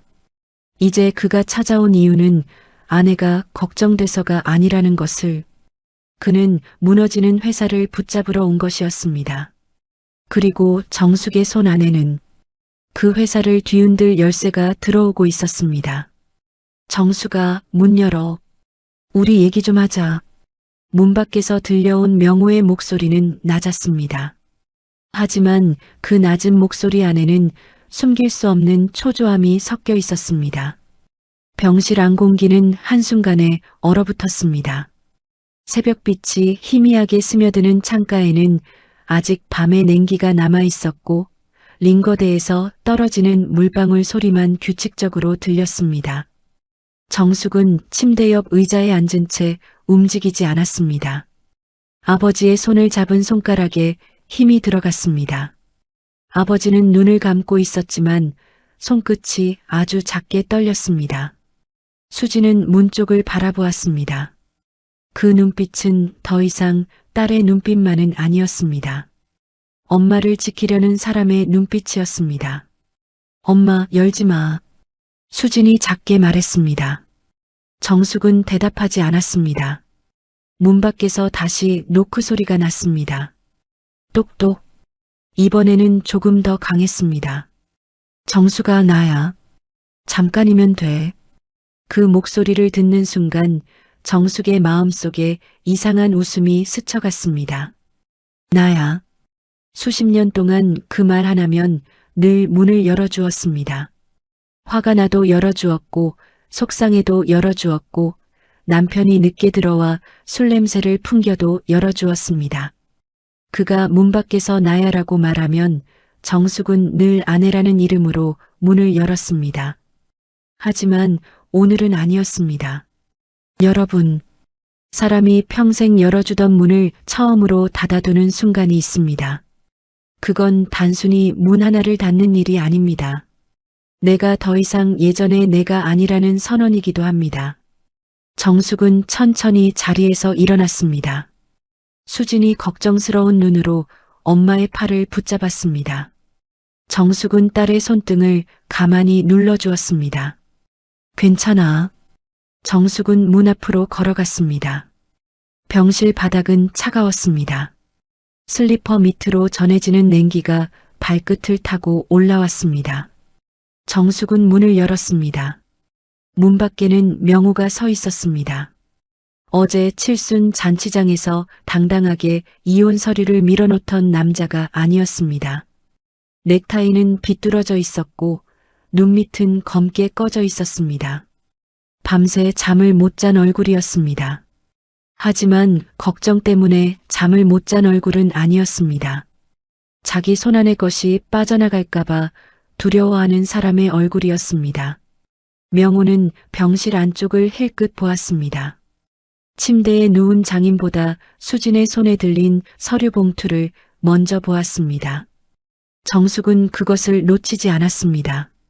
아버지 보러 온 겁니까? 서류 보러 온 겁니까? 명호의 입가가 굳었습니다. 당신은 왜 말을 그렇게 해? 그럼 어떻게 해야 합니까? 나도 놀랐어. 장인어른 쓰러지신 건 안타깝게 생각해. 안타깝게 생각한다는 말이 병실 바닥에 차갑게 떨어졌습니다. 정숙은 그 말을 듣고도 아무 표정이 없었습니다. 어제 같았으면 그 말 한마디라도 붙잡고 싶었을지 모릅니다. 그래도 미안하긴 하구나. 그래도 사람 마음이 아주 없는 건 아니구나. 그렇게 스스로를 달랬을지도 모릅니다. 하지만 이제는 알았습니다. 명호가 말하는 안타까움은 사람을 향한 것이 아니라 상황을 향한 것이었습니다. 자기에게 불리해진 상황, 들키면 안 될 서류가 드러난 상황, 그것이 안타까운 것이었습니다. 명호는 목소리를 낮췄습니다. 우리 둘이 조용히 얘기하자. 수진이 바로 끼어들었습니다. 여기서 말씀하세요. 명호는 딸을 노려보았습니다. 너는 빠져. 수진은 한 걸음도 물러서지 않았습니다. 엄마 일이고 외할아버지 일이고 제 가족 일입니다. 빠질 생각 없습니다. 명호가 비웃듯 숨을 내뱉었습니다. 회계사 됐다고 내가 세상 다 아는 줄 알아? 수진은 차분히 대답했습니다. 세상은 다 몰라도 숫자가 거짓말하지 않는다는 건 압니다. 그 말에 명호의 눈꺼풀이 작게 떨렸습니다. 정숙은 딸이 든 봉투를 바라봤습니다. 그 안에는 밤새 수진이 정리한 복사본들이 들어 있었습니다. 아버지가 말해준 금고 위치, 송금내역, 회사 설립 당시 작성된 약정서 제목, 그리고 명호가 가장 두려워하는 단어, 지분. 정숙은 낮은 목소리로 말했습니다. 당신 회사, 당신 혼자 세운 것처럼 말하고 다녔죠. 명호는 급히 말을 잘랐습니다. 그건 오래전 일이야. 오래전 일이라도 없던 일이 되진 않습니다. 가족끼리 도와준 걸 이제 와서 물고 늘어지면 당신만 추해져. 정숙은 그 말을 듣고 천천히 고개를 들었습니다. 추한 게 뭔지 아직도 모르겠습니까? 명호는 입을 다물었습니다. 정숙은 한 글자씩 또렷하게 말했습니다. 시어머니 칠순 잔치날 친정 파산 소식 들은 아내에게 이혼 서류 내미는 게 추한 겁니다. 쓰러진 장인 병실에 찾아와서 안부보다 서류부터 보는 게 추한 겁니다. 명호의 얼굴이 붉어졌습니다. 복도 끝에서 간호사가 지나가다가 잠깐 시선을 주고 지나갔습니다. 명호는 그제야 목소리를 낮췄습니다. 늘 그랬습니다. 남들 눈이 있으면 목소리가 작아졌습니다. 정숙에게만 컸습니다. 명호는 다급히 말했습니다. 좋아. 돈 문제라면 정리해줄게. 당신이 원하는 만큼은 아니어도 어느 정도는 줄 수 있어. 어느 정도요? 정숙은 조용히 되물었습니다. 명호는 잠시 머뭇거렸습니다. 그 짧은 침묵 안에 계산기가 돌아가는 소리가 들리는 것 같았습니다. 당신 친정집 경매 막을 정도는 해볼게. 그 말에 정숙은 아주 작게 웃었습니다. 해볼게. 명호가 미간을 찌푸렸습니다. 뭐가 웃겨. 평생 가져갈 때는 당연했고 돌려줄 때는 해볼게입니까? 명호는 이를 악물었습니다. 당신 지금 너무 나가. 아니요. 저는 이제야 제자리로 돌아가는 겁니다. 병실 안에 있던 아버지가 힘겹게 눈을 떴습니다. 정숙은 곧바로 돌아섰습니다. 아버지, 괜찮으세요? 아버지는 명호를 보았습니다. 노인의 눈은 흐렸지만 그 안에 남은 실망은 또렷했습니다. 명호 왔나? 명호는 어색하게 고개를 숙였습니다. 아버님, 몸은 좀 괜찮으십니까? 아버지는 한참 동안 사위를 바라봤습니다. 그리고 아주 느리게 말했습니다. 내 몸보다 내 양심이 더 걱정이다. 병실 안 공기가 단단하게 굳었습니다. 명호의 얼굴이 일그러졌습니다. 아버지는 숨을 고르며 말을 이었습니다. 내가 사위라고 믿었다. 내 딸 고생 안 시킬 사람이라 믿었다. 그래서 공장 담보 잡히고 돈 마련해줬다. 아버님, 그건 제가 나중에 갚으려고 했습니다. 나중에 아버지가 쓴웃음을 지었습니다. 그 나중에가 30년이더라. 정숙의 눈가가 붉어졌습니다. 아버지는 고개를 돌려 정숙을 보았습니다. 정숙아, 네 아버지. 공장 금고 열어라. 거기 있는 거 다 꺼내라. 이제 늙은 애비도 참을 만큼 참았다. 명호의 얼굴빛이 순간 하얗게 변했습니다. 그 표정을 보는 순간 수지는 확신했습니다. 명호는 그 서류가 존재한다는 것을 알고 있었습니다. 다만 장인이 끝까지 입을 다물 것이라고 믿었을 뿐입니다. 명호는 급히 앞으로 나섰습니다. 아버님, 지금 몸도 안 좋으신데 괜한 오해를 키우지 마십시오. 아버지는 힘겹게 숨을 들이마셨습니다. 오해는 내가 만들었고 증거는 내가 남겼다. 그 말은 병실 안을 조용히 갈랐습니다. 정숙은 수진과 눈을 마주쳤습니다. 이제 더 이상 물러설 곳이 없었습니다. 그날 오전 수진은 변호사와 함께 친정 공장으로 향했습니다. 정숙은 병원에 남아 아버지를 돌봤습니다. 공장은 도시 외곽 낡은 골목 끝에 있었습니다. 붉은 벽돌은 군데군데 벗겨져 있었고 셔터에는 오래된 먼지가 두껍게 내려앉아 있었습니다. 문을 여는 순간 기름 냄새와 쇠 냄새가 뒤섞여 올라왔습니다. 수지는 어릴 적 외할아버지 손을 잡고 이곳에 왔던 기억을 떠올렸습니다. 기계가 돌아가던 소리, 뜨거운 쇳가루 냄새, 작업복을 입은 외할아버지가 땀을 닦으며 웃던 얼굴. 그 모든 시간이 멈춰 선 것처럼 공장 안은 조용했습니다. 변호사가 손전등을 비추며 안쪽 사무실 문을 열었습니다. 낡은 책상 뒤 벽장 아래에 작은 금고가 있었습니다. 아버지가 알려준 번호를 누르자 금고가 둔탁한 소리를 내며 열렸습니다. 그 안에는 서류 봉투들이 차곡차곡 들어 있었습니다. 모서리가 누렇게 바랜 봉투들, 고무줄이 사가 끊어질 듯한 묶음들. 그 시간의 무게 앞에서 수지는 잠시 숨을 멈췄습니다. 변호사가 장갑을 끼고 가장 위 봉투를 꺼냈습니다. 봉투 겉면에는 아버지의 필체가 적혀 있었습니다. 박명호 사업자금 관련 서류. 수지는 입술을 깨물었습니다. 봉투를 열자 차용증, 송금 확인증, 회사 설립 초기 자금 사용 내역이 나왔습니다. 그리고 마지막에 두툼한 계약서 하나가 모습을 드러냈습니다. 상단에는 공동투자 및 수익배분 약정서라고 적혀 있었습니다. 수진의 손끝이 떨렸습니다. 변호사가 문서를 빠르게 읽어 내려갔습니다. 이건 단순 대여가 아닙니다. 초기 투자금으로 인정될 여지가 큽니다. 여기 지분 전환 조항도 있습니다.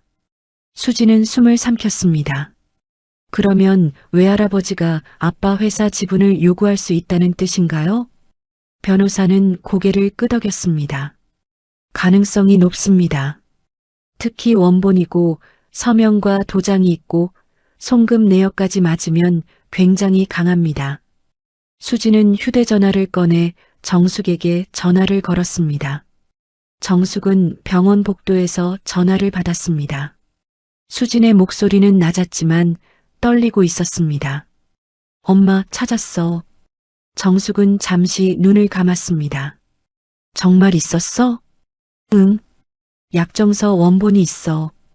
외할아버지 말씀이 맞았어. 정숙은 벽에 등을 기댔습니다. 흰 병원 벽이 차갑게 느껴졌습니다. 수십 년 동안 자신을 짓누르던 돌덩이가 조금 움직이는 것 같았습니다. 완전히 사라진 것은 아니었습니다. 하지만 처음으로 틈이 생겼습니다. 그 틈으로 숨이 들어왔습니다. 수지는 이어 말했습니다. 엄마, 변호사님이 바로 내용 증명 보내자고 하셔. 대여금 반환, 지분 확인, 재산 분할까지 같이 준비해야 한대. 정숙은 조용히 대답했습니다. 정말 괜찮겠어? 정숙은 병실 안아버지를 바라봤습니다. 아버지는 잠들어 있었습니다. 거칠어진 손이 이불 위에 놓여 있었습니다. 정숙은 그 손을 보며 대답했습니다. 괜찮아서 하는 게 아니야. 더는 괜찮은 척 못해서 하는 거야. 그날 오후 명호의 회사로 내용 증명이 도착했습니다. 사무실은 순식간에 얼어붙었습니다. 직원들은 대표실 쪽 눈치를 보았고 명호는 봉투를 찢듯이 열었습니다. 그 안에 적힌 문장을 읽는 순간 그의 얼굴이 무너졌습니다. 대여금 반환 청구, 공동투자 약정에 따른 지분 확인 요구, 혼인 기간 중 형성 재산에 대한 재산 분할 청구, 그리고 시동생 재훈에게 지급된 금전의 반환 요청. 명호는 종이를 구겨 던졌습니다. 이 여자가 정말 미쳤나? 하지만 그의 손은 떨리고 있었습니다. 분노보다 두려움이 더 큰 손이었습니다. 그때 최은희 실장에게서 전화가 왔습니다. 명호는 급히 받았습니다. 은희 씨, 내가 지금... 수화기 넘어 은희의 목소리는 차가웠습니다. 대표님, 오늘 내용 증명 받으셨다면서요. 명호가 멈칫했습니다. 그걸 어떻게... 업계 좁습니다. 그리고 저희 쪽 법무팀도 확인했습니다. 회사 지분 분쟁 가능성 있으면 계약 진행 어렵습니다. 명호는 사색이 되었습니다. 잠깐만요. 그건 집안 문제입니다. 회사랑 상관없어요. 지분이 걸리면 회사 문제입니다. 은희의 목소리는 단호했습니다. 어제까지만 해도 오늘 정리된다면서요. 하고 문자를 보내던 여자였습니다. 그런데 명호가 흔들리자마자 선을 긋고 있었습니다. 명호는 처음으로 자신이 믿었던 세 줄마저 썩은 줄이었다는 것을 깨달았습니다. 하지만 너무 늦었습니다. 저녁 무렵 시어머니 말순의 집에도 소문이 퍼졌습니다. 칠순 잔치에 왔던 친척들이 여기저기 전화를 돌렸습니다. 며느리 친정 망했다더니 그 집이 오히려 사위회사 살린 집이었다더라. 잔칫날 이혼 서류 내밀었다가 되레 큰일 났다더라. 장인이 회사 지분까지 갖고 있다더라. 말순은 전화기를 붙잡고 얼굴이 벌겋게 달아올랐습니다. 아니야. 그게 아니라고. 걔가 원래 계산이 빨라서 그래. 하지만 전화를 끊을 때마다 손끝이 떨렸습니다. 평생 체면 하나로 살아온 사람이었습니다. 남들 앞에서 우리 아들 잘났다, 우리 집안 반듯하다 자랑하던 사람이었습니다. 그런데 이제 그 체면에 금이 가고 있었습니다. 재훈도 가만히 있지 못했습니다. 그에게도 변호사 명의의 연락이 갔습니다. 빌린 돈을 반환하라는 내용이었습니다. 재훈은 형에게 전화를 걸어 소리를 질렀습니다. 형, 이거 어떻게 된 거야? 형수가 진짜 나한테도 돈 달라잖아. 명호는 신경질적으로 대답했습니다. 내가 빌린 건 내가 알아서 해. 뭐? 그때 형이 형수한테 말해주겠다며. 가족끼리 서류 있어도 괜찮다며. 명호는 눈을 감았습니다. 재훈은 계속 떠들었습니다. 나 그 돈 없다고. 집사람 알면 난 끝장이야. 명호는 전화를 끊어버렸습니다. 형제도 가족도 돈 앞에서는 서로를 밀어내기 시작했습니다. 인생사 참 알다가도 모를 일입니다. 며느리 하나 몰아내면 편해질 줄 알았던 집안이 그 며느리가 빠져나가자마자 서로의 목을 잡기 시작한 것입니다. 다음 날 오전 정숙은 변호사 사무실에 앉아 있었습니다. 창밖에는 겨울 햇살이 차갑게 내려앉고 있었습니다. 정숙 앞에는 서류가 여러 장 놓여 있었습니다. 이혼 서류, 재산분할 신청서, 대여금 반환 청구 자료, 지분 확인 관련 검토 의견서, 종이 한 장 한 장이 무거웠습니다. 그 종이들은 돈의 문제가 아니었습니다. 정숙이 잃어버린 세월의 목록이었습니다. 변호사가 조심스럽게 말했습니다. 상대방이 합의를 요청할 가능성이 큽니다. 다만 회사 지분 부분은 상대가 굉장히 민감하게 나올 겁니다. 정숙은 고개를 끄덕였습니다. 저도 압니다. 원하시는 방향을 분명히 정하셔야 합니다. 금전 반환만 원하시는지 지분까지 끝까지 다투실지요. 정숙은 잠시 침묵했습니다. 그 순간 머릿속에 명호의 얼굴이 떠올랐습니다. 찍으라니까. 당신 친정 빚까지 내가 떠안을 수는 없어. 오늘이 제일 깔끔해. 그 말들이 차례로 떠올랐습니다. 정숙은 천천히 입을 열었습니다. 세 가지를 원합니다. 변호사가 펜을 들었습니다. 말씀하세요. 첫째, 아버지 돈 전액 돌려받겠습니다. 정숙의 목소리는 떨리지 않았습니다. 둘째, 시댁과 도련님에게 들어간 돈도 법적으로 정리하겠습니다. 변호사가 고개를 끄덕였습니다. 셋째, 정숙은 잠시 숨을 골랐습니다. 시어머니 칠순 잔치에서 저와 제 친정을 모욕한 것에 대해 가족들 앞에서 공개 사과를 받겠습니다. 수진이 엄마를 바라봤습니다. 변호사도 잠시 멈칫했습니다. 돈보다 어려운 요구였습니다. 명호 같은 사람에게는 돈보다 체면이 더 아픈 법이니까요. 하지만 정숙은 알고 있었습니다. 돈을 돌려받는 것만으로는 끝나지 않는다는 것을. 사람의 마음을 짓밟은 사람은 자신이 무엇을 짓밟았는지 알아야 했습니다. 그날 저녁 명호에게서 전화가 왔습니다. 정숙은 받았습니다. 수학이 넘어 명호의 숨소리가 거칠었습니다. 당신 원하는 게 뭐야? 정숙은 차분히 말했습니다. 변호사 통해 전달했습니다. 돈 줄게. 대신 지분 얘기는 빼. 어느 정도 줄 수 있다는 말은 이제 듣지 않겠습니다. 명호가 잠시 침묵했습니다. 좋아. 장인어른 돈은 정리해. 그런데 사과는 못해. 정숙은 창밖을 바라봤습니다. 해가 지고 있었습니다. 건물 유리창에 붉은 빛이 번져 있었습니다. 왜 못합니까? 내 체면도 있어. 정숙은 조용히 숨을 내쉬었습니다. 내 체면은 당신이 잔칫날 사람들 앞에서 짓밟았습니다. 그건 상황이. 아니요.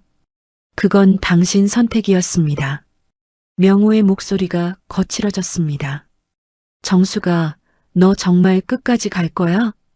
정숙은 잠시 눈을 감았습니다. 그리고 또렷하게 대답했습니다.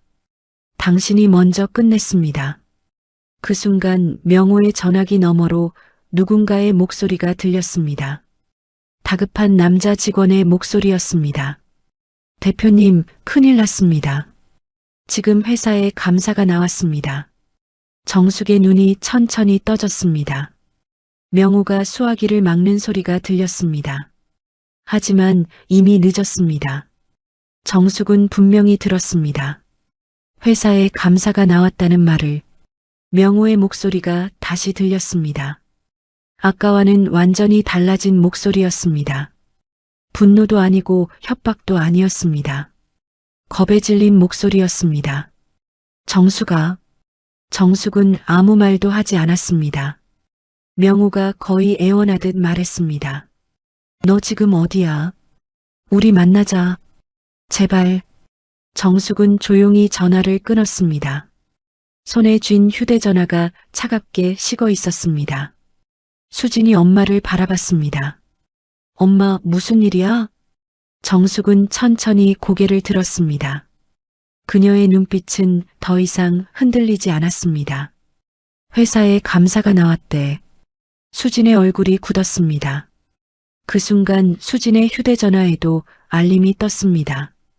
거래처 법무팀에서 보낸 메일이었습니다. 수진은 메일 제목을 보는 순간 숨을 멈췄습니다. 정숙이 물었습니다. 왜 그래? 수진은 화면을 엄마에게 보여주었습니다. 메일 제목에는 이렇게 적혀 있었습니다. 박명호 대표 법인 자금 유출 의혹 관련 자료 요청. 정숙은 한참 동안 그 문장을 바라봤습니다. 잔칫날 이혼 서류 한 장으로 아내를 버리려 했던 남자. 그가 감추려던 것은 단지 장인의 돈만이 아니었습니다. 그리고 이제 그 비밀의 문이 열리기 시작하고 있었습니다. 법인 자금 유출 의혹 관련 자료 요청이라니. 정숙은 수진의 휴대전화 화면을 한참 바라봤습니다. 글자 하나하나가 눈에 박히는 것 같았습니다. 회사에 감사가 나왔다는 말, 거래처 법무팀에서 자료를 요청했다는 말, 그 모든 것이 한순간에 이어졌습니다. 명호가 그토록 두려워했던 것은 단지 장인의 돈이 아니었습니다. 아내와 친정을 버리면서까지 감추고 싶었던 것이 따로 있었던 것입니다. 수지는 입술을 꾹 다물었습니다. 엄마 아빠가 회사 돈 일부를 다른 쪽으로 빼돌린 정황이 있어 최은희 실장 쪽 세법인하고도 연결돼 있을 가능성이 크대. 정숙은 조용히 눈을 감았습니다. 눈을 감자 칠순 잔치장의 풍경이 다시 떠올랐습니다. 금빛 조명 아래 놓인 이혼 서류, 비웃듯 팔짱을 끼던 남편, 없는 집 딸은 역시 안 된다는 듯 자신을 내려다보던 시어머니, 그리고 정숙이 떨리는 손으로 도장을 찍던 순간, 그때 명호는 정숙이 끝났다고 생각했을 것입니다. 친정이 무너졌고 며느리는 버려졌고 아내는 더는 힘이 없다고 생각했을 것입니다. 하지만 인생사 참 알다가도 모를 일입니다. 버려진 줄 알았던 사람이 사실은 집안을 떠받치던 기둥이었고 쫓아낸 줄 알았던 며느리가 그들의 허울을 벗길 마지막 열쇠를 쥐고 있었습니다. 정숙은 수진에게 말했습니다. 수진아. 응, 엄마. 이제는 멈추지 말자. 수진은 엄마의 손을 잡았습니다. 응, 끝까지 가자. 그날 이후 모든 일은 빠르게 움직였습니다. 변호사는 외할아버지의 공동투자 약정서, 원본과 송금 내역, 차용증, 시댁으로 흘러간 돈의 계좌 기록을 정리했습니다. 수지는 회계사답게 숫자를 하나씩 맞췄습니다. 날짜, 금액, 입금자, 수취인. 종이 위에 흩어져 있던 숫자들은 더 이상 차가운 숫자가 아니었습니다. 그것은 정숙의 세월이었고 친정아버지의 땀이었고 가족이라는 이름 아래 묻혀있던 희생의 기록이었습니다. 며칠 뒤 명호는 변호사를 통해 합의를 요청해 왔습니다. 그동안 큰 소리치던 사람이었습니다. 당신이 감당 못할 짓을 하고 있다고 협박하던 사람이었습니다. 그런 사람이 이제는 직접 연락하지도 못하고 변호사 뒤에 숨어 있었습니다. 정숙은 변호사 사무실에서 그 소식을 들었습니다. 창밖에는 겨울비가 내리고 있었습니다. 유리창에 빗방울이 조용히 흘러내렸습니다. 변호사가 말했습니다. 상대방이 금전적으로 합의하겠다고 합니다. 다만 지분 문제는 빼달라는 입장입니다. 공개 사과도 어렵다고 합니다. 정숙은 천천히 찻잔을 내려놓았습니다. 따뜻한 차였지만 손끝은 차가웠습니다. 그 사람은 아직도 모르네요. 수진이 엄마를 바라봤습니다. 정숙은 담담히 말했습니다. 내가 돈만 받으려고 이러는 게 아니라는 걸요. 변호사가 고개를 끄덕였습니다. 그럼 조건 유지하겠습니다. 네, 유지해 주세요. 바로 그날 오후 명호가 정숙을 찾아왔습니다. 장소는 정숙이 임시로 머물던 친정집 근처 작은 찻집이었습니다. 비가 내린 뒤라 골목에는 젖은 흙냄새가 배어 있었습니다. 찻집 안은 낡았지만 조용했습니다. 창가에는 오래된 화분이 놓여 있었고 난로 위 주전자가 작게 끓고 있었습니다. 명호는 문을 열고 들어오자마자 주변을 둘러봤습니다. 혹시 아는 사람이 있을까 두려운 얼굴이었습니다. 정숙은 그 모습을 보며 마음이 이상할 만큼 고요해졌습니다. 예전 같았으면 그의 표정 하나에도 가슴이 철렁했을 것입니다. 오늘은 아니었습니다. 명호는 정숙 맞은편에 앉았습니다. 한동안 아무 말도 하지 못했습니다. 그가 먼저 꺼낸 말은 사과가 아니었습니다. 정숙아, 지분 문제는 빼자. 정숙은 그를 가만히 바라봤습니다. 역시 그 말부터 하네요. 명호는 다급히 말했습니다. 회사 무너지면 당신도 좋을 거 없어. 장인어른 돈도 못 돌려받아. 그러니까 현실적으로 생각하자. 현실적으로요. 그래. 우리 나이에 남들 보기 흉하게 법정까지 가서 뭐 하겠어. 애도 생각해야지. 정숙은 그 말에 낮게 웃었습니다. 애를 생각하자는 말, 가정을 생각하자는 말, 남들 보기에 흉하다는 말. 그 말들은 정숙이 수십 년 동안 자신을 묶어두었던 밧줄이었습니다. 참아라. 집안 망신이다. 남편 기 살려야 한다. 시댁 어른 모셔야 한다. 딸 생각해야 한다. 그 말들 때문에 정숙은 늘 자기 마음을 맨 뒤에 두고 살았습니다. 하지만 이제는 달랐습니다. 정숙은 조용히 말했습니다. 당신은 언제 수진이를 생각했습니까? 명호가 입을 다물었습니다. 그 아이가 엄마가 시댁에서 어떤 대우받는지 다 보고 자랐습니다. 명절마다 제가 부엌에 서 있는 동안 당신은 친척들 앞에서 사업 자랑했죠. 제가 아파도 병원비 아깝다 했고 친정 부모님이 힘들다 해도 당신 체면부터 챙겼습니다. 명호는 얼굴을 찌푸렸습니다. 그걸 이제 와서 다 꺼내면 이제라도 꺼내야죠. 정숙의 목소리가 조금 낮아졌습니다. 당신은 내가 필요했던 거지 나를 사랑한 게 아니었습니다. 명호의 눈동자가 흔들렸습니다. 그 말은 칼처럼 조용히 들어갔습니다. 소리를 지르지 않았는데도 명호의 얼굴에서 핏기가 빠졌습니다. 그는 한참 뒤에야 입을 열었습니다. 내가 잘못했어. 정숙은 그 말을 기다렸을까요? 어쩌면 아주 오래전에는 기다렸을지도 모릅니다. 젊었을 때 시어머니 눈치 보며 밤늦게 설거지를 끝내고 방에 들어갔을 때 남편이 미안하다는 말 한마디만 해주면 다 괜찮아질 것 같던 날들이 있었습니다. 친정아버지가 사위 사업자금으로 돈을 빌려주고도 괜찮다며 웃던 날에도 명호가 고맙다는 말만 제대로 했어도 정숙의 마음은 덜 아팠을 것입니다. 하지만 오늘의 사과는 늦었습니다. 너무 늦었습니다. 정숙은 차분히 대답했습니다. 그 말 잔치장에서 이혼 서류 꺼내기 전에 했어야 했습니다. 명호는 손을 뻗어 정숙의 손을 잡으려 했습니다. 정숙은 조용히 손을 거두었습니다. 그 작은 움직임에 명호가 멈췄습니다. 정숙아, 우리 다시 시작하면 안 되겠니? 정숙은 창밖을 보았습니다. 젖은 길 위로 차가 지나가며 물방울을 튀겼습니다.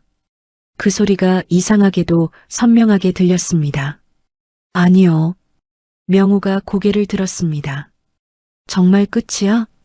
정숙은 그를 똑바로 바라봤습니다. 당신이 버린 날 끝났습니다. 저는 이제야 시작이고요. 그날 이후 절차는 더 이상 흔들리지 않았습니다. 명호 회사는 감사와 거래처 조사로 큰 타격을 입었습니다. 최은희는 명호와 선을 그었습니다. 그녀는 법무팀을 통해 자신은 단순 거래 협의만 했을 뿐이라고 주장했습니다. 어제까지는 오늘 정리된다면서요 하고 명호를 부추기던 사람이 위험해지자마자 가장 먼저 등을 돌린 것입니다. 명호는 그때서야 알았을 것입니다. 자기가 버린 사람은 끝까지 자신을 지켜주던 사람이었고 자신이 붙잡으려 했던 사람은 이익이 사라지자마자 떠날 사람이었다는 것을 말입니다. 재혼도 무너졌습니다. 그동안 형수에게 빌린 돈을 가족끼리 도와준 것이라고 우기던 그는 차용증과 계좌 내역 앞에서 더 이상 버티지 못했습니다. 결국 아내에게 모든 사실이 알려졌고 재혼은 자기 집 일부를 처분해 돈을 갚기 시작했습니다. 돈보다 더 큰 문제는 체면이었습니다. 그는 친척들 앞에서 형수덕 본 적 없다고 큰 소리치던 사람이었습니다. 그런데 이제는 그 형수에게 돈을 갚기 위해 여기저기 손을 벌리고 있었습니다. 시어머니 말수는 가장 오래 버텼습니다. 처음에는 친척들에게 전화를 돌리며 며느리가 독하다고 말했습니다. 친정이 망하니까 시댁 돈 뜯어가려 한다고 했습니다. 하지만 소문은 말순 뜻대로 흐르지 않았습니다. 칠순 잔치장에 있었던 사람들은 다 봤습니다. 친정 파산 소식을 들은 며느리에게 이혼 서류를 들이밀던 아들, 그 옆에서 없는 집 딸 운운하던 시어머니, 그리고 그 며느리가 꺼낸 오래된 서류들. 사람들은 바보가 아니었습니다. 말순이 아무리 말을 꾸며도 진실은 이미 잔치장 한가운데 떨어져 있었습니다. 어느 날 말순은 정숙을 찾아왔습니다. 정숙은 그때 새로 얻은 작은 가게를 정리하고 있었습니다. 간판은 아직 달기 전이었습니다. 가게 안에는 갓 닦은 나무 선반 냄새가 났고 한쪽에는 깨끗한 스테인리스 반찬통들이 줄지어 놓여 있었습니다. 정숙은 앞치마를 두르고 물을 썰고 있었습니다. 칼이 도마에 닿는 소리가 규칙적으로 울렸습니다. 그때 문이 열리고 말순이 들어왔습니다. 정숙은 고개를 들었습니다. 말순은 예전보다 훨씬 작아 보였습니다. 항상 꼿꼿하던 허리는 조금 굽어 있었고 금팔찌도 보이지 않았습니다. 입술은 굳게 다물려 있었지만 눈가에는 피곤이 내려앉아 있었습니다. 여기서 장사하려고? 정숙은 칼을 내려놓고 손을 닦았습니다. 네. 말수는 가게 안을 둘러보았습니다. 예전 같으면 이런 작은 가게를 보고 코웃음을 쳤을 사람입니다. 하지만 이날은 그러지 못했습니다. 한참 침묵하던 말순이 어렵게 입을 열었습니다. 명우가 많이 힘들다. 정숙은 대답하지 않았습니다. 회사도 예전 같지 않고 사람들도 등을 돌리고 정숙은 조용히 말했습니다. 저에게 하실 말씀이 그겁니까? 말순의 입술이 떨렸습니다. 그녀는 한동안 바닥만 내려다봤습니다. 그리고 아주 작게 말했습니다. 미안했다. 정숙은 말순을 바라봤습니다. 그토록 듣고 싶었던 말이었습니다. 수십 년 동안 부엌에서, 병원 복도에서, 명절 상 앞에서, 김장 김치통을 나르던 계단에서 정숙은 마음속으로 얼마나 많이 그 말을 기다렸는지 모릅니다. 고맙다. 미안하다. 고생했다. 그 짧은 말 한마디면 조금은 버틸 수 있었을지도 모릅니다. 그런데 막상 그 말이 지금 와서 들리자 이상하게도 마음이 흔들리지 않았습니다. 정숙은 담담하게 대답했습니다. 그 말 30년 전에 들었으면 참 좋았을 겁니다. 말순의 눈가가 붉어졌습니다. 하지만 정숙은 더 이상 그 눈물에 끌려가지 않았습니다. 그녀는 시어머니를 미워하는데 남은 인생을 쓰고 싶지 않았습니다. 그렇다고 아무 일도 없었던 것처럼 다시 돌아갈 생각도 없었습니다. 용서와 복귀는 다른 것입니다. 정숙은 그것을 이제야 알았습니다. 법적 정리는 몇 달에 걸쳐 마무리되었습니다. 명우는 친정아버지에게 들어간 투자금과 일부 수익분을 반환하기로 했고 회사 지분 문제는 정숙과 친정 측에 유리한 조건으로 조정되었습니다. 재산 분할도 이루어졌습니다. 재훈에게 들어간 돈 역시 일부 회수되었습니다. 명우 회사는 크게 줄어들었고 그는 더 이상 예전처럼 친척들 앞에서 성공한 대표 행세를 하지 못했습니다. 그가 끝까지 거부하던 공개 사과도 결국 이루어졌습니다. 장소는 다시 가족들이 모인 자리였습니다. 화려한 한정식 집은 아니었습니다. 변호사 사무실 회의실이었습니다. 명우는 굳은 얼굴로 앉아 있었습니다. 말수는 고개를 숙이고 있었습니다. 재우는 눈을 마주치지 못했습니다. 정숙은 아버지와 어머니, 수진과 함께 앉아 있었습니다. 명호는 마른 입술을 열었습니다. 그날 어머니 칠순 잔치 자리에서 당신과 당신 친정을 모욕한 것, 그리고 이혼 서류를 꺼낸 것 잘못했습니다.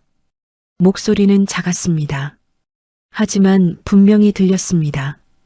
정숙은 아무 말 없이 들었습니다. 사이다라는 것이 꼭 소리를 지르고 상대를 무릎 꿇리는 것만은 아닙니다.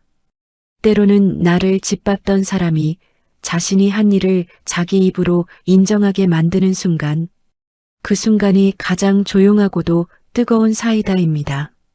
정숙의 친정아버지는 그 말을 듣고 눈을 감았습니다. 평생 사위 믿고 참았던 노인의 눈가에 물기가 맺혔습니다. 정숙은 아버지 손을 잡았습니다. 그 손은 여전히 거칠었지만 이제는 예전처럼 미안함만 담긴 손이 아니었습니다. 조금은 내려놓은 사람의 손이었습니다. 시간이 흘렀습니다. 정숙의 작은 반찬 가게는 문을 열었습니다. 간판에는 정숙한 밥상이라고 적혀 있었습니다.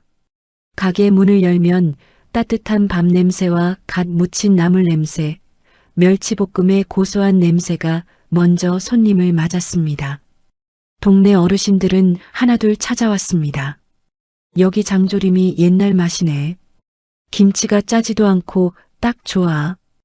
혼자 사는 사람한테 이런 반찬집이 있어야지.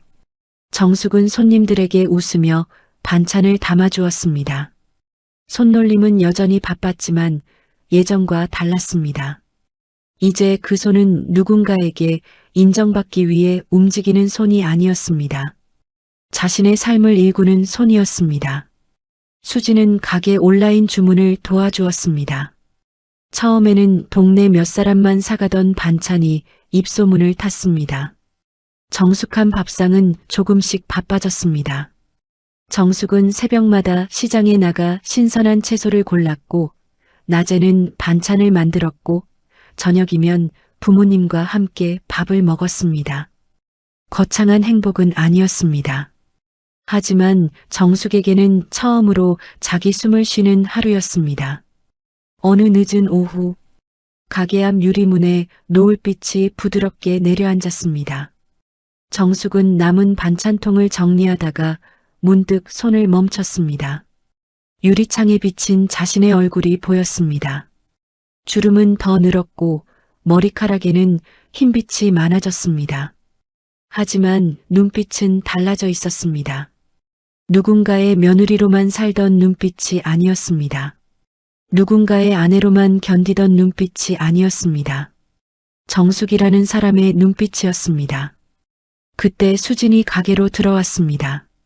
손에는 작은 케이크가 들려 있었습니다. 엄마, 오늘 가게 오픈 100일이야. 정숙은 놀라 웃었습니다. 그런 걸 내가 다 챙겼어? 수진은 케이크를 내려놓으며 말했습니다. 엄마 인생 다시 시작한 날인데 당연히 챙겨야지. 정숙은 말없이 케이크를 바라봤습니다. 초 하나가 꽂혀 있었습니다. 작은 불꽃이 흔들렸습니다. 그 불꽃을 바라보는데 이상하게 눈시울이 뜨거워졌습니다. 수진이 물었습니다. 엄마, 응? 그날 도장 찍은 거 후회 안 해? 정숙은 잠시 생각했습니다. 한정식집의 차가운 공기, 명호의 비열한 눈빛, 말순의 날 선말, 친척들의 숨죽인 시선, 그리고 자신의 이름이 붉게 찍히던 순간 모든 것이 다시 떠올랐습니다. 정숙은 천천히 미소 지었습니다. 후회 안 해. 수진이 엄마를 바라봤습니다. 정숙은 케이크 위 촛불을 바라보며 말했습니다. 그날 나는 이혼한 게 아니야. 수진은 조용히 기다렸습니다. 정숙은 낮고 따뜻한 목소리로 말을 이었습니다. 나를 버린 사람들한테서 내 인생을 되찾은 거야. 수진의 눈가가 붉어졌습니다. 정숙은 촛불을 불었습니다. 작은 불꽃이 꺼지고 하얀 연기가 천천히 올라갔습니다. 그 연기는 오래된 세월처럼 잠시 머물다가 공기 속으로 흩어졌습니다. 여러분, 가족이라는 이름으로 누군가의 희생을 당연하게 여기는 순간 그 가족은 이미 가족이 아닐지도 모릅니다. 사랑은 누군가를 계속 참게 만드는 것이 아니라 그 사람을 사람답게 살게 해주는 것이어야 합니다. 정숙은 너무 오래 참았습니다. 아버지도 너무 오래 참았습니다. 그 착한 침묵 위에서 누군가는 배를 불렸고, 누군가는 체면을 세웠고, 누군가는 사랑이라는 이름으로 사람을 이용했습니다. 하지만 늦었다고 생각한 날에도 인생은 다시 시작될 수 있습니다. 도장을 찍은 날이 끝이 아니었습니다. 친정이 무너진 날도 끝이 아니었습니다. 시댁이 등을 돌린 날도 끝이 아니었습니다. 그 모든 날들이 모여 정숙을 다시 세웠습니다. 며칠 뒤 정숙은 가게 문 앞에 작은 문구 하나를 붙였습니다.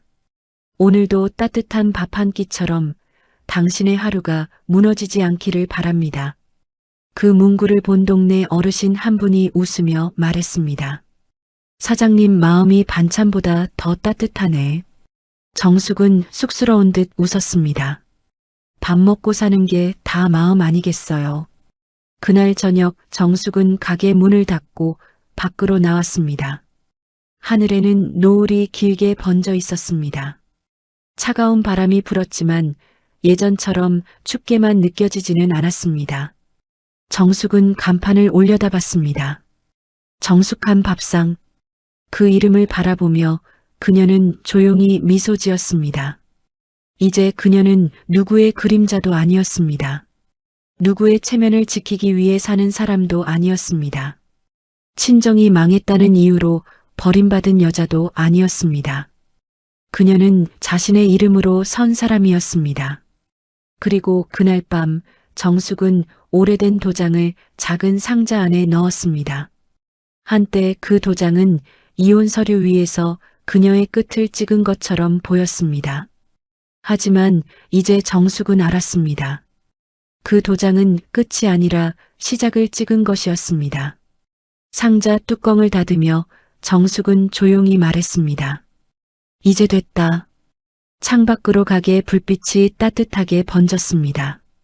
그 불빛은 작았지만 흔들리지 않았습니다. 마치 정숙의 남은 인생처럼 말입니다. 그리고 그렇게 한 여자의 길고 아픈 결혼은 끝났습니다.